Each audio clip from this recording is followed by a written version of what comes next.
Good morning, Syngap land. Today is Monday, May 9th, and this is episode 59 of Syngap 10, your 10-minute weekly briefing on everything you know about Syngap 1. Last week we talked about Sprint for Syngap, about the iTrack study, syngap.fund/iTrack, EYETRACK. If you haven't signed up for that, sign up for that. We talked about Praxis. I'm going to come back to two of those things really quick. On Sprint for Syngap, we are at $127,000. $127,000. 90,000 of that comes from Team Tavilla. Thank you very much, Team Tavilla. Thank you for making that event your own and just putting all of your fundraising behind it. That's amazing. Another almost 40,000 came from the rest of us, and that's incredible too, because every single dollar helps. This $127,000, as soon as we raised it, we were able to allocate it to a grant that we're going to announce soon. I'm really, really grateful to every single family who did this, and I want to emphasize we also had over 500 different donors help us get to that $127,000. 500 different donors. That's a lot of people who now know how to spell Syngap. And that's half the reason why fundraising is so important, is you tell people about that. So I want to acknowledge every team that got over 1,000. Team Davila, Team Hadley, Kai Squad, Team Grayson, Team MMA, Maya's Marvelous Monkeys, best name by far. Fondo Syngap, go Vicky. Team Naya, Team Andrew Ashline, and Run for Riker. Thank you very much to every single family who raised every single dollar. It makes such a huge difference. And you just got to understand, guys, by the time you see a press release, a scientist has come to us, we've talked about it, we said, yeah, you should write as a proposal. They write as a proposal, the SAB looks at it, we look at it, we say, do we have the money? We find the money, we raise the money, whatever. The board says yes. Then Pavel works tirelessly with lawyers at different institutions, drafts a grant agreement. We try to keep this as simple as possible, and it's still pretty complicated. The grant agreement is agreed, and then we write a press release. Thank you, Joe Ashline. So there's a lot of work that goes into these things before you even see them, and part of it is raising the money. So good job, Sprint for Syngap. I also want to mention Praxis. I talked last week in episode 58 about Praxis. I'm still really excited about that. I think it's such incredible news. This week I had a chance to really go through in detail about and look at their presentation, and I put out a Twitter thread about it. You should look at the thread. You don't have to sign up for Twitter, but you probably should because a lot of scientists on Twitter. Anyway, I'm just going to mention a few things in this thread to you. On one of the slides I called out, Praxis has their whole pipeline, all the different drugs they're going after. They have movement and epilepsy and psychiatry. And they put Syngap 1 and Shank 3 right between epilepsy and psychiatry. So some of our kids do have serious movement disorders, but it's not the major issue. It's a major issue for the families with the movement disorders. But broadly speaking about Syngap, we are right between epilepsy and psychiatry. So good job, Praxis. That's a cool slide. And it really helps people think about these different monogenic epilepsies in context. The next slide where they talk about Prax-090, which is their code name for their Syngap molecule. They talked about all the different kinds of epilepsy they're going after. There's monogenic, which is what we are now. We know that our disease is caused by a problem in one gene, hence monogenic. They talk about polygenic epilepsies, which are sort of the next big thing, and then acquired epilepsies. And they're thinking about the whole space.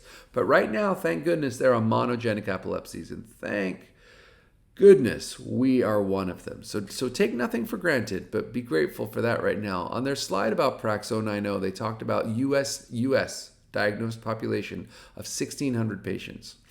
They're really smart people over at Praxis. They know something we don't. Because when we publish the list, and then we just publish the list of the people we know, people we have links for, people who've talked to us, we know about 350 patients in the US. They think there's 1,600. That's a big number. I cannot wait to ask them about that. They also referenced the eLife paper that talks about adult rescue, which means it's possible to have an intervention in adult mice at least, and hopefully it'll be true for humans, and improve Syngap expression and improve their phenotype, reduce their symptoms. So that's huge, and good job, Praxis, for emphasizing that. They had three more slides. I had three more tweets I want to talk about. One of them is they talked about their ASO for Syngap. So the way you do an ASO is you try a lot of different variations. You throw them all at mice and cell lines, and then the one that has the expression that you need. So ideally something that came in and did 2x, right? Because that's what our kids are 50%, so 2x would be perfect.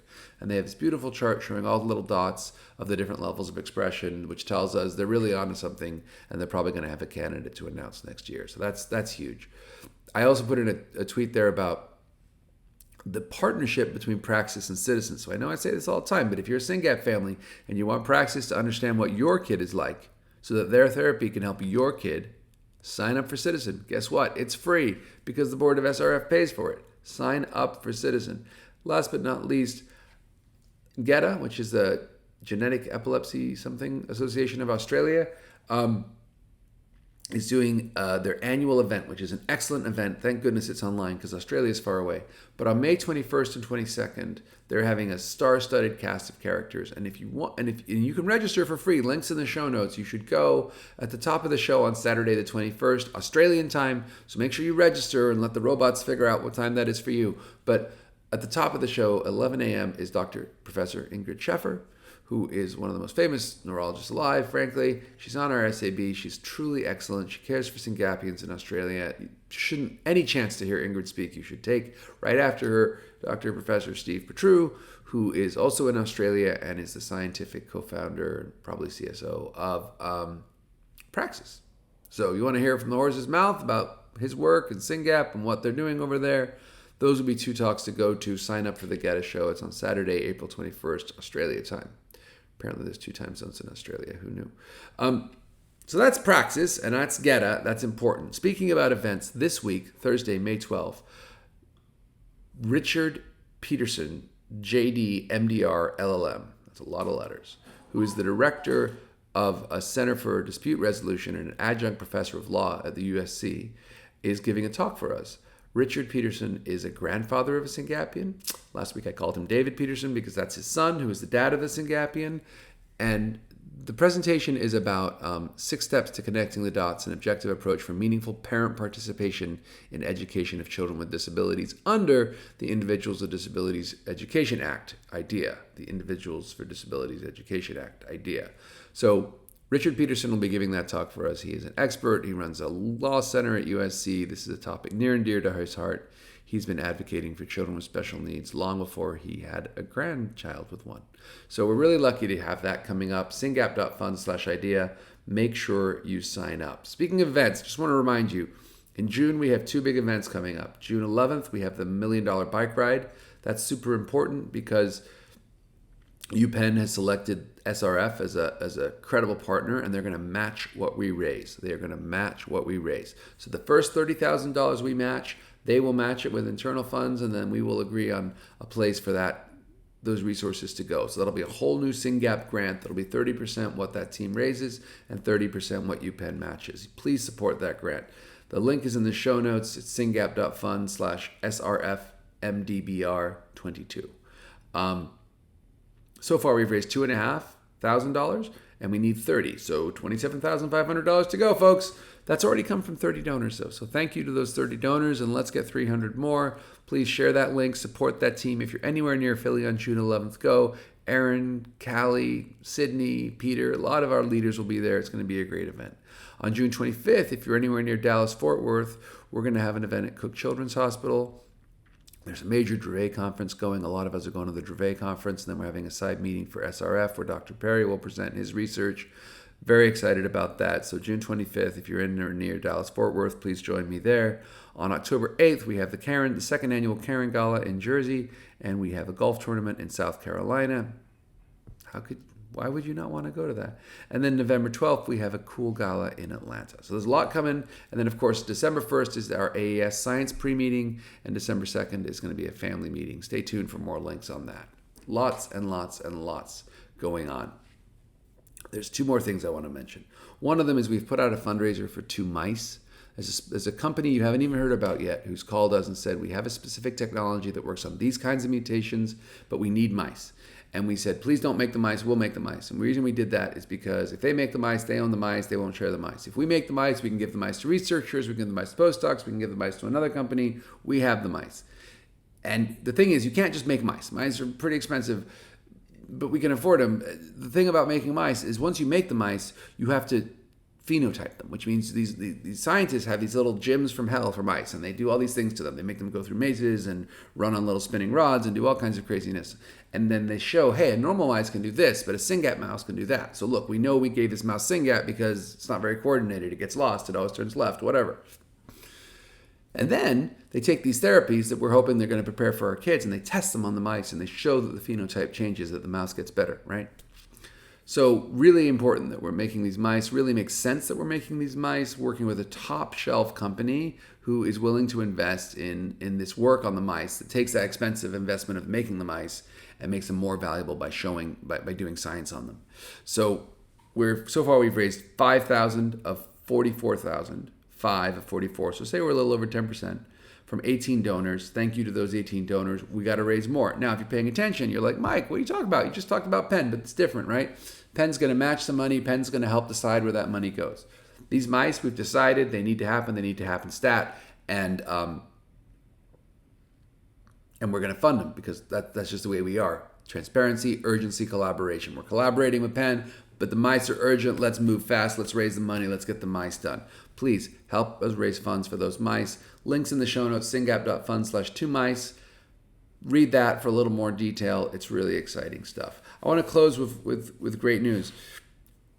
On Saturday, which is the day before yesterday, I took off and went to SFO to have brunch with Charlene Son Rigby and Ben Prosser. Ben Prosser, as you may know, is one of the incredible members of our scientific advisory board. He's also the father of an STX-BP1 patient. He does research at UPenn, and his child has STX-BP1, but he also does a lot of Syngap research because Syngap families support him. And the TLDR on that one is, it's Charlene and I were both emailing with Ben because we had a lot of questions for Ben. And we said, Ben, we really want to talk to you. And he said, look, when I get back from California, let's set up a meeting. And we're like, wait, you're in California? Like, we'll come to you. And he's like, I don't know if it's going to work. We're like, where are you? So he was here, we were there, we drove, and we met him on his way out of the state. And so had an amazing meeting, and I'm so grateful for his time because the guy is brilliant. The guy is brilliant. Talked about a lot of things there, which I'll share over time as I digest them. But one of the things he said is, hey, heads up, there's a preprint coming. And I was like, oh, that's exciting. So there's a preprint coming. And I want to remind you why preprint is so important. Remember at the top of this episode, I talked about how much work goes into funding these things, right? You fund them, you negotiate, you write the legal agreement, you raise the money, you do a press release. And then the scientist actually does the science, right? They get the mice, they do the things, whatever they do. A couple years go by. Then they finally get something useful, something worth sharing. And they send it off to a prestigious journal, the most prestigious journal they can get into, where at which point in time it'll become part of public knowledge, public information. Everyone's going to read it. If it's in a top journal, every neuroscientist in the country is going to review it. Really exciting stuff. But in that space between when they're done with that incredible work and when the journal finally gets around to publishing it, there's all this time when people don't know. But once it's been submitted for publication and everything that can be patented has been patented, you can put them in what's called a preprint server. It's bioarchive, BIORX something. And so when Ben's like, hey, preprint coming, that tells us, whoa, A, there's some cool science that's been done and it was worth sharing. B, we're going to get to read about it sometime this week. And C, it's working. It's working, my friends. This effort of constantly raising money and constantly finding new scientists. Remember Joe Anderson with the hemopoietic stem cells. Remember Professor Zempleni with the milk exosomes. Remember all the things we funded. We funded we've committed over $2 million to science, right? And sometimes it takes a year, sometimes it takes a couple years, but at the end of that process, these preprints come out, these papers come out, and people understand more about Syngap, and we are closer to helping our children live better lives. That's what it's all about. So thanks for breakfast, Dr. Prosser. That was amazing. Can't wait to read your preprint. And thank you to everybody who supports SRF with their time and their money. It is working, friends. Keep the faith. We're getting there.